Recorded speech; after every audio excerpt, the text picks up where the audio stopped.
This morning I'm going to be talking to you about Agni Yoga, the great service. If someone comes up to you and says, "Tell me, what is Agni Yoga?" One of the answers you can respond with is by saying it is the path of the great service. It is the path of the great service. So that's what I'm going to be talking about today, Agni Yoga and the great service. I'm going to start by sharing some quotes from the Agni Yoga teaching, and then we'll move on talking about the new disciple and Agni Yoga and service, and then I'm going to share a couple of stories with you. The Great One says, "I address you, I command you, and I fill you with a desire for great service to the teaching." Another quote, I just love this. "The clamor of earthly life is harmful for the growth of the spirit." And I'll repeat this. The clamor, C-L-A-M-O-R, the clamor of earthly life is harmful for the growth of the spirit. But you must proceed through the gates of patience, and you will enter through the gates of service. And here's another. "I will show my shield to those who are on the way. I will show it to those who strike down each manifestation of selfishness. I will show it to those who keep appointed dates. I will show it to those who sense the path of service." And this one I think you'll really enjoy. "Like elephants crossing the forest, crushing the bushes, and sweeping aside the trees, so walk in the great service." And then this. "The centers of an Agni Yogi can reverberate with the cosmic magnet. Therefore, the achievement of the fiery Agni Yogi is so great. When each center not only receives the fire, but also undergoes a fiery transmutation, one may truly call this carrier of fires a server of evolution. He who sacrifices himself for the fusion of the fire of space with the planet is confirmed as a link between the planet and the far-off worlds." And finally, "Thus the teaching of living ethics is also a call to love." So there's your other answer. Thus the teaching of living ethics is also a call to love, to service, to the common good, which is the highest form of love because it is devoid of selfhood. So those are really beautiful seed thoughts, quotes from the teaching that would do well for us to really think about. You know, it's like write it on a 3x5 note card. And when you're sitting somewhere bored, silly, and wishing you could get through this, pull out that 3x5 card and read, you know, what you've written down, some of these quotes on that card. It will truly inspire you. An Agni Yogi is a server. And in their service, they are recognized as a new era disciple. They are servers of the common good, the highest form of love, because each service is devoid of selfhood. Later on in the talk this morning, I'm going to be talking about a doctor that what I've just said beautifully describes. So I want to repeat this paragraph. So when I tell you a little bit about this doctor, that you'll think about him as a server, an Agni yoga or Agni yogi server. And in their service, they are recognized as a new era disciple. They are servers of the common good, the highest form of love, because such service is devoid of selfhood. The great sage El Morya instructs the Agni Yoga disciple by saying this. This is a repetition. Like elephants crossing the forest, you tell I love this. Like elephants crossing the forest, crushing the bushes, and sweeping aside the trees, so walks the Agni Yogi in great service. What does it mean to walk in great service? It means your life path is to be in service to the Lord. And to do so, you must be in contact with the creative source, the way of the mighty hierarchy. The Great One says, therefore, only a full understanding of great service can give disciples the aspiration to the hierarchy. When the creativeness of the Spirit can encompass great service, then all paths to us are open. Service has a great regenerative effect on the human nature. It not only organizes a person's life, but it also regenerates his physical body, strengthens their inner system, vitalizes their emotional nature. This is what service does. So if you recognize that the service you are engaged in is the opposite of that it's exhausting, that it's joyless, that it is time-consuming, then you are not engaging in true service. Because true service organizes your life, it regenerates your physical body, it strengthens your inner system, it vitalizes your emotional nature, and kindles your intellectual or mental nature. Service has so many levels. One level is that you do something very constructive to meet a real need, and then you receive your reward. But at least you're meeting a real need. And then somehow behind meeting that need, there is a desire to be rewarded. It even may be an unconscious desire, but that is okay. But that's the first level. That's the first level of service.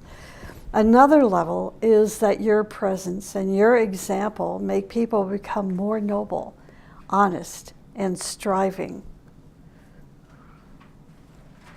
We really have to think about this, and I don't have time this morning to discuss it, so really do think about this. You know, if you are traveling this path of Agni Yoga, and you are now just learning that this is a path of great service, you want to ask yourself about these different levels, because you're going to be experiencing not just one level, but 1, 2, 3, 4, 5. You're going to be experiencing different levels until you get to the 4th level.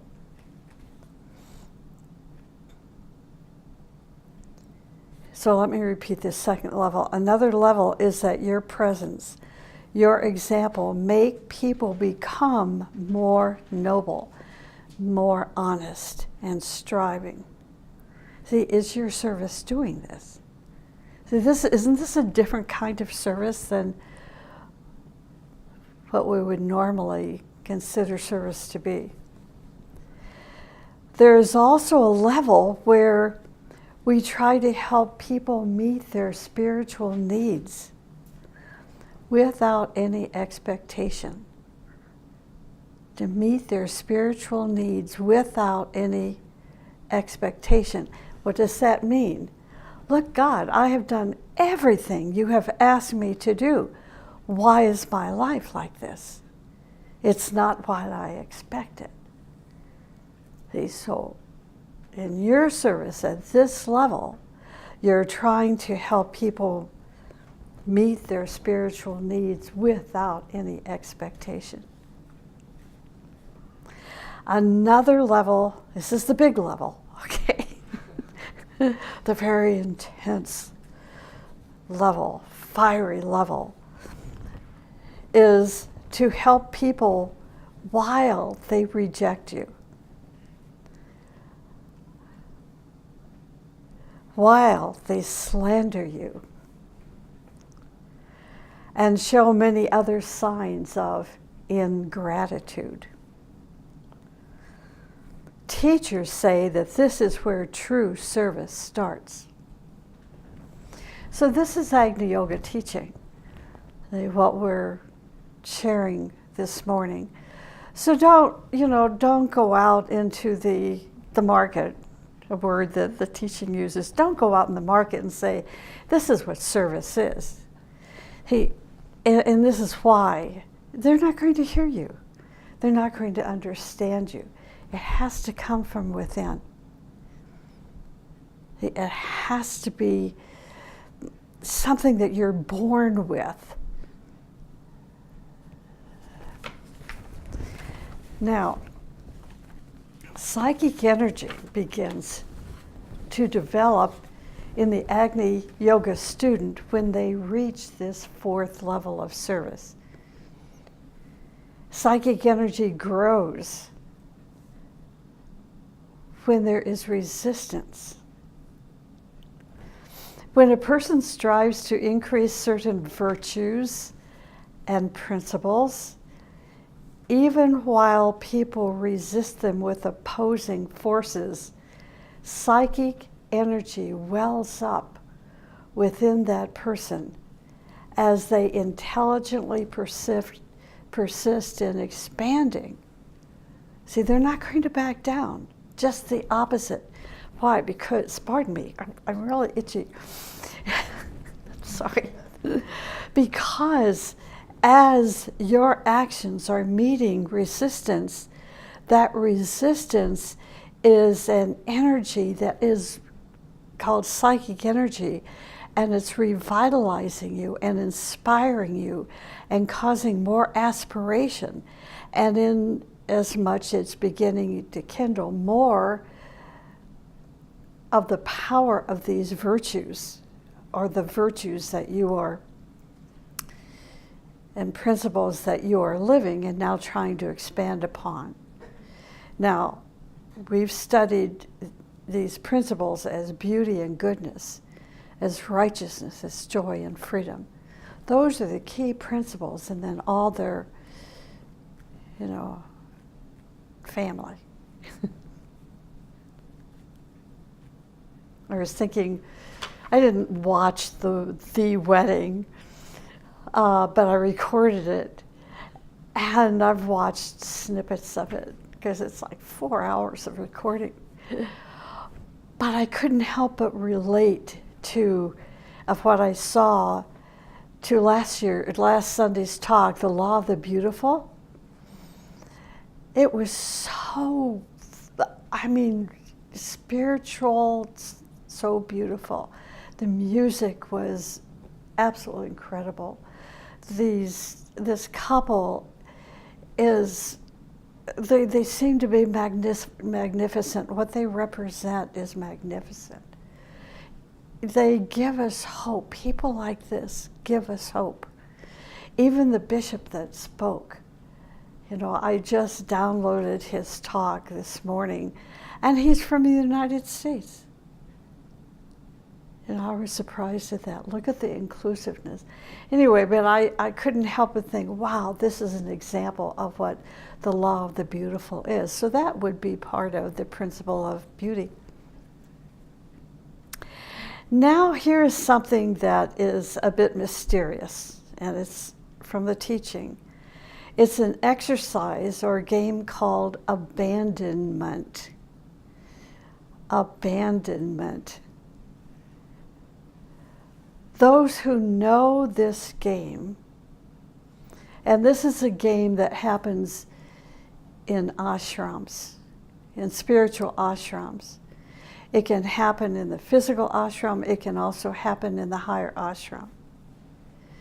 It is a game where suddenly they leave their friends. The teacher leaves a student or the group. Or one day you feel like you're on your own. Where's your solar angel? Where is it gone? Where is that inspiration? Where is that psychic energy that's right there every time you need it? This is the exercise of this mysterious word called abandonment. Those who know the game suddenly leave their friends on their own to such a degree that their friends often feel left out, neglected, and abandoned. At this point, psychic energy begins to regenerate. This is the beginning of those levels of service that take you to this fourth level. Psychic energy begins to regenerate in those who were abandoned. But only if the abandoned ones take their situation in the right way and begin to stand on their own feet. After they stand on their own, while holding deep gratitude toward their teacher, that teacher then meets them on a higher level, where they can teach them the method of subjective service through the means of telepathic and intuitive communication.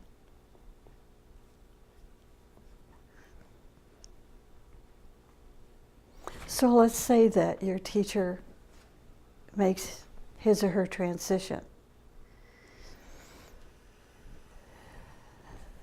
Those that are left behind, some of them will feel abandoned, and they will feel anger or relief, or they'll say, wow, they're out of here. Now I can live my life the way I want to. Others will turn their back on all that they've been taught and pretend to others that they are just exactly like that beautiful teacher. Now I am the teacher. Look who I am. Because they feel that that teacher, the presence is no longer there. And what's replaced the presence of the teacher is the student's ego, the student's vanity, their personality life. But the one that takes their situation in the right way will hold deep gratitude toward their teacher. And when that happens, the two will come together again on a subjective level, intuitive and telepathic level of correspondence and communication. So abandonment is a dangerous bridge. Some cross over while some fall into the river of life and they perish. This method reveals the innermost layers of people and exposes their motives. I've seen this. I'm sure you have seen this happen as well. It's not uncommon. However, some of them live in the light of gratitude and are ready for any call of service by the teacher, while others develop remorse and hatred and jealousy against the teacher and fall from the bridge. Those who are abandoned but stand firmly on their feet with deep gratitude toward their teacher pass through many tests of doubt. So the tests are going to be there. They pass through many tests of doubt. If they surmount these tests, the teacher can come in closer contact with their souls and teach them the supreme path of enlightenment and service. The supreme path is called all that exists is within us. All that exists is within us. As this path penetrates deeper into the consciousness, one slowly feels that all initiations, all teachings, achievements, and services are found within his own capital S self. That all is available to them if they tune in with that capital S self. The secret of how to tune in is given in subjective contact. So first, one stays busy building bridges and then slowly realizes that the labor of building the bridges toward the summits of higher dimensions is actually taking place within himself, within yourself. A time eventually comes when you are united with the hierarchy and you begin to walk in great service, where all paths to them are open. So, now we get to the nitty-gritty. So you must have a common service project. A project that it is a magnet that will magnetize those elements and create an orchestration and stabilization, creativity, and sensitivity in people that will lead them to the purpose of life. In this case, and the purpose of the service project. So in this case, the magnet is a common service project. I'm not speaking about a self-interest project, a money-making project, an increasing your ego project, because oftentimes they are. But a service project, which means you are giving yourself to something greater than yourself. You must have a service project to create right human relations in humanity, such as musicians. Musicians must compose their music. Legislators must create laws. Politicians must wisely use politics in such a way that they bring humanity to accept right human relations. A poet must write their poems, their poetry. First, we must have a service project, whether we are an individual, a group, a nation. We must have a service project and then use our service to lead people to the ultimate purpose, which is the revelation of inner divinity. Like elephants crossing the forest, crushing the bushes, sweeping aside the trees, we are going to walk in the great service to the Lord. Everyone can create his own keynote, an individual service project to integrate their whole personality. such as when an athlete says that he wants to win a gold medal at the Olympics. To some degree, that person puts a project in front of himself, and because of that project, he or she is going to find that they need to eat better, exercise well, create better emotional, mental, and spiritual equipment to meet the demands of that project, right? When you have a service project, everything within you and naturally coordinates and cooperates with others to make you achieve the project, with each other to make you cooperate with the project or achieve the project. It's just like, when, let's say that you're a musician and your orchestra, your symphony has a great performance and it's going to perform in front of royalty. We're all talking about royalty these days because of the wedding. And you're in this symphony orchestra of 107 people. Are you going to rely on the 106 people to carry off the performance?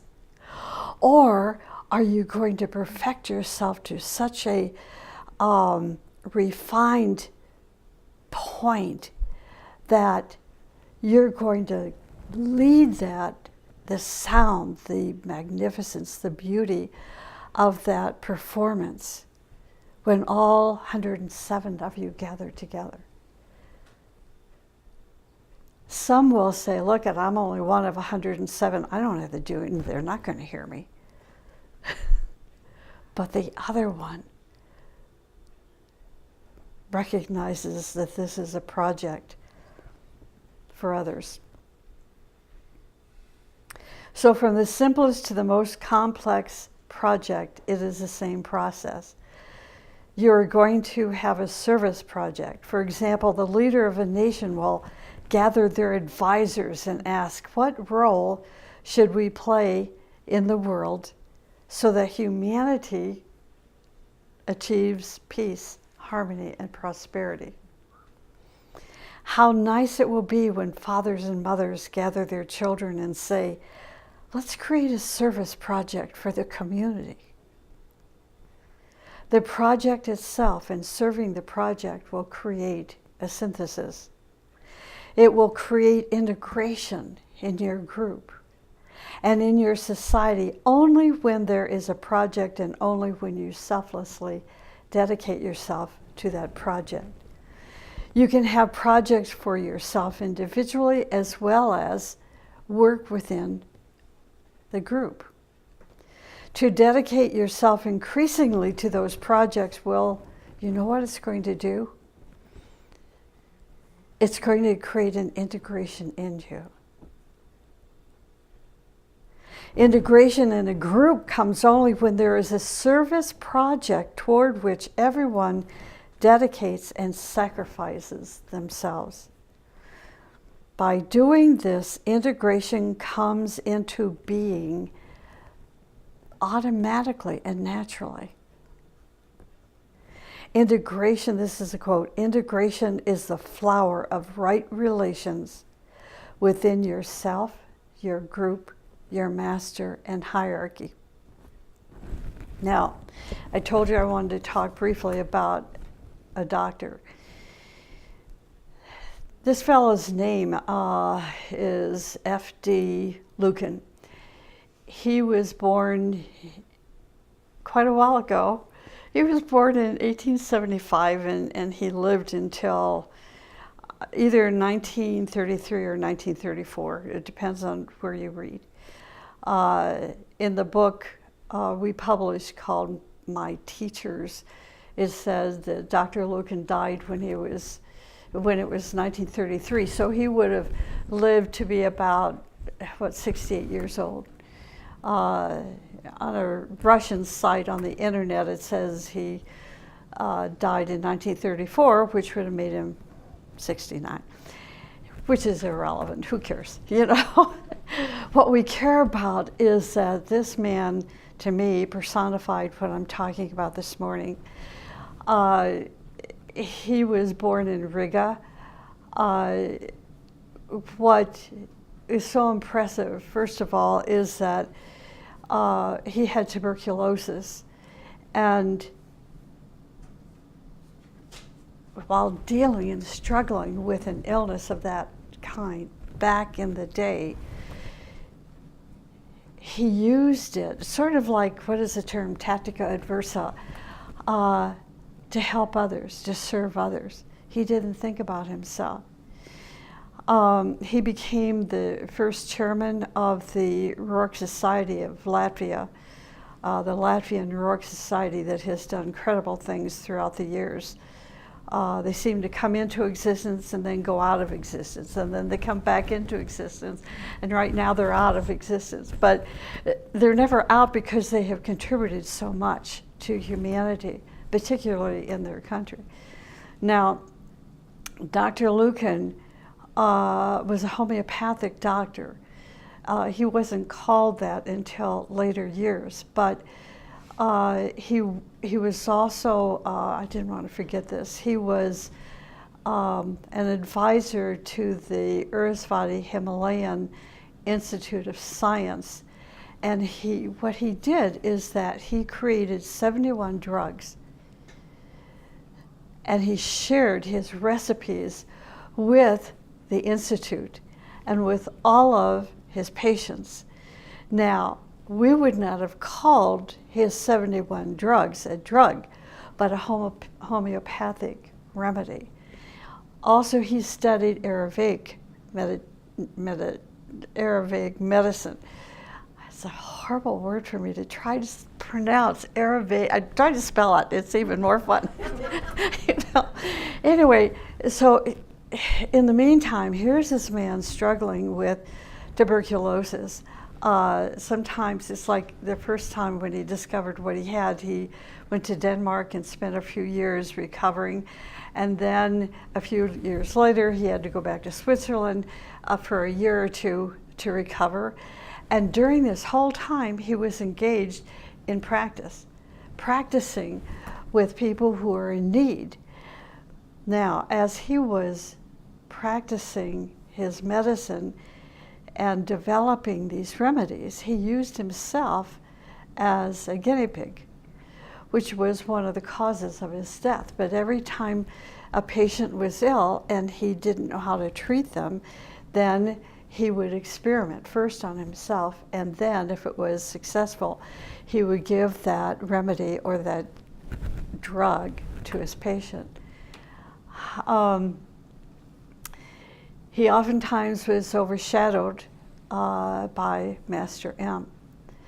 Helena Rourke told him that, let him know that this is what was going on. As a surgeon, he would be, had his, I'm really paraphrasing this, he had his patient, laid open here, and he's trying to determine how to, best take care of this patient. And all of a sudden, these ideas would come to him. This is what's going on with this patient. Look here, look there. This is the problem, and this is how you can fix it. He was being overshadowed by the master. And where I haven't read specifically and directly that he was the doctor, one of the doctors of Madame Rourke, I've drawn that conclusion based on everything that I have read. He was a good friend to both Helena and Nicholas Rourke. He did everything that they asked him to do. So in addition to being an advisor to this Urusvati Himalayan Institute of Scientific Research, he was also the chairperson of the Latvian Rourke Society. He had tuberculosis, and he was serving his patients oftentimes without pay. If they couldn't afford it, it didn't stop him from treating them. So here is to me, this is an example of a man that probably most of you have never heard of, that was an Agni yogi and walking the path of the great service. Isn't that just, it just impressed me so much. So in this integration process, the integration is the flower of right relations. In this integration process, there are men and women of vanity, ego, my interest, my revenge, your revenge, hurt feelings, past memories. And with such orchestration, nothing great can be accomplished. It will fail. At least this is my many years of experience. You can put 3 people on a committee, then listen to what they're discussing. My dear mentor and teacher would sometimes put the most obnoxious people together in a committee so that they could learn how to integrate with each other. He said 2 of them can be sane while the 3rd one is a real troublemaker. He would call them a monkey. The troublemaker was a monkey. The monkey will agitate the other 2 to death. The monkey teaches them how to control the monkey. If in all fields of human endeavor, leaders, Agni yogis, the new disciples, direct the interests of their people toward the unity of mankind and towards synthesis, we will be able to respond to the energy of the great server, the cosmic ray of the hierarchy, and make a real breakthrough into the new era. The Great One says, therefore, only a full understanding of great service can give disciples the aspiration to the hierarchy. When the creativeness of the Spirit can encompass great service, then all paths to us are open. When thinking about great service and what an integrated committee can do in service to the planetary hierarchy, my thoughts go to the Rourke Pact and Banner of Peace Committee. Near the end of the 1920s, Nicholas Rourke sent Francis Grant on a prolonged trip to Latin American countries. Her task was to organize exhibitions of his paintings there and to make the preliminary preparation for the promotion of the Rourke Pact and Banner of Peace. The first such trip took place in 1929 and then a second one in 1930. In March of 1929, the newspapers in New York declared that Vice President of the Rourke Museum, Francis Grant, following in President Hoover's footsteps, was going to visit a number of Latin American countries. Her purpose as a representative of the museum in New York was to help the Pan-American friendship through establishing contacts with museums, educational organizations, and libraries. According to the newspapers, Francis, with an E, was given this mission by Nicholas Rourke, with whom she had recently visited in India. This was the beginning of the Peace Through Culture movement, the movement for the Rourke Pact and Banner of Peace. And then in 1934, President Roosevelt directed Henry Wallace to sign the Rourke Pact as the representative of the USA. Essentially, the Rourke Pact helps to preserve the spiritual health of nations by protecting treasures of the human genius. See, this is the Agni Yogi. This is not a path to be embarrassed about or to hide from your friends. It's a path of action. Look at what these great ones did. Francis Grant, Dr. Lucan. There's so many that engaged in this great service. So the Rourke Pact and Banner of Peace was signed on April 15th, 1935 by the United States and 20 Latin American countries, 21 in all. There were approximately 14, just 14 members on the committee, plus 4 chairpersons, as well as a handful of vice chairpersons from other countries besides the United States. See, this is a legacy we should be proud of. These great, great people. So we're out of time, and that's probably a good thing, because I'm about ready to get on my high horse. So I won't. But anyway, I just had so much a sense of fulfillment today by being able to share, this talk with you and share about Dr. Lucan's life. And if you want to know a little bit more, you can read the book My Teachers. There's not a whole lot in there by him, but there is some information. And let their lives be an inspiration, to our life.